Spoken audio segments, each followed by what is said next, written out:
Being a leader in the nation's oldest and largest cattle industry organization takes dedication, as Kansas producer Jerry Bohn has proven over the years. He's served in multiple ways, including his current role as president of NCBA. He's here now to discuss some of the key issues facing the industry. Jerry, first off, can you update us on the work of the Live Cattle Marketing Committee and its efforts to help producers manage risk? Yeah, thank you, Kate, and good afternoon, everyone, or good evening.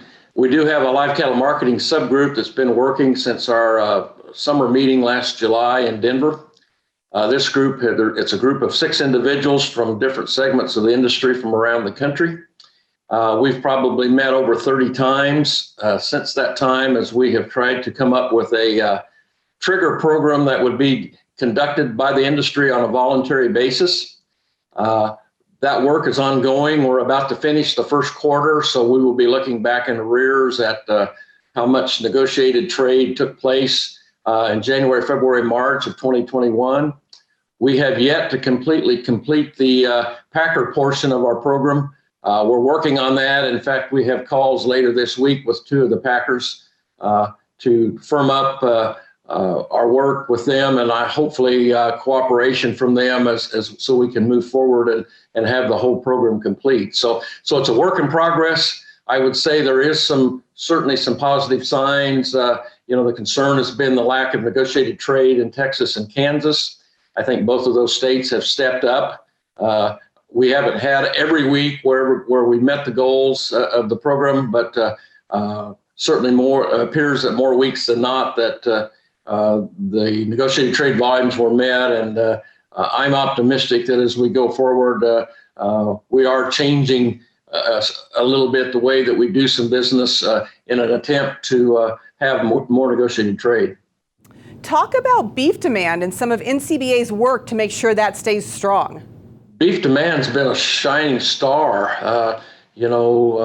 During the pandemic, the demand for beef has been outstanding, and not only domestically, but export markets around the world. And we have a team in Washington that works exclusively on working on exports and making certain that the rules and the demand from other countries is met, and that we make certain that our producers have access to those markets. That export market's worth something over $300 per head today for every animal that we process. NCBA also is a proud checkoff contractor, and they're doing work on the checkoff side to make certain that beef stays in the forefront. During the pandemic, we obviously had to change our focus. Typically, our efforts are split between retail demand and retail customers and hotel, restaurant, institutional customers. But because of the pandemic, the HRI trade virtually had to shut down. And so our team had to refocus its efforts and work more with consumers that cook at home. And fortunately for us, many of them didn't know really how to cook beef and also about the cuts of beef. And so our team was able to interact with beef consumers aggressively during the past year. And I think we've probably created some new home cooks that here before now had probably never prepared beef products, and we've helped them better understand what those cuts are and how to prepare them. And so some of the programs that we've been involved in, we were back on national TV for the first time with our Hallmark campaign between Thanksgiving and Christmas. And then the Beef Checkoff also sponsored the Beef It's What's for Dinner 300 race, NASCAR race in Daytona, Florida in mid-February. And both of those TV programs created a huge number of consumers seeing our product and seeing our advertisements. And in fact, our signs are still up at the Daytona Raceway now as other activities take place at the track. Another program that we're involved in for demand building is promoting beef as a first food for babies. And we've been working on that from January through March. That's a focus of getting consumers to give their children ages 6 months to 2.5 years, get them started on eating beef and getting all the benefits of the vitamins and minerals and nutrients that are included in beef, and help them get started on the right foot. And the rescheduled Cattle Industry Convention and NCBA trade show is coming up in a few months. Can you talk about the important policy work that will go on there?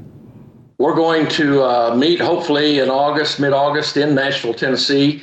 As most of you are aware, we had to cancel our scheduled convention in February because of COVID.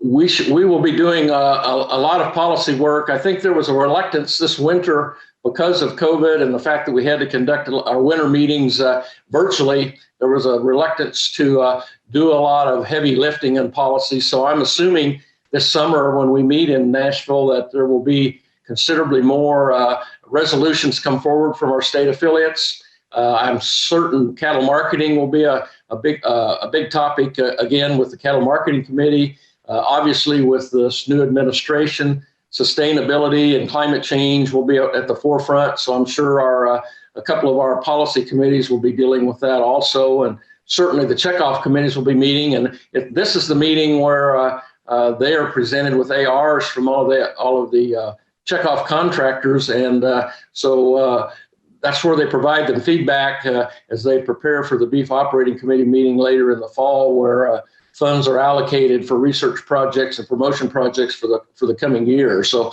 it's going to be a meeting that's going to have a lot of heavy lifting, and particularly because we haven't been able to get face-to-face to speak of, I think there will be a great deal of interest in both sides of the association and getting good work done. Jerry, what's your message to your fellow producers about why they should become involved with and join NCBA?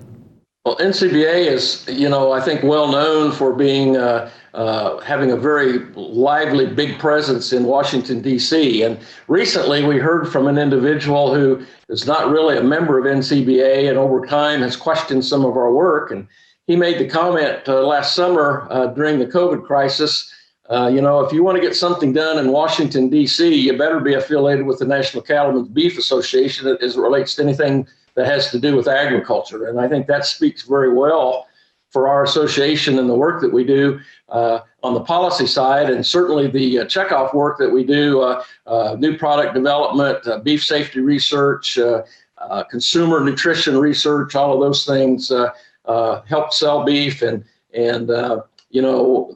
we have done a really good job of promoting beef and getting it on the consumer's plate, and certainly our work getting more exports and working with the Cattlemen's Beef Board and the U.S. Meat Export Federation to get beef sent to around the world. And the Chinese market's a good example where NCBA has helped lay groundwork to get more access there. Jerry, thank you for your time and for your service. Hey, thanks for having us, and hope you all have a great day. The cattle industry needs a strong voice in our nation's capital, and that takes all of us working together. You can help by becoming a member of NCBA. It's easy to do. Call 866-233-3872 or go online to ncba.org.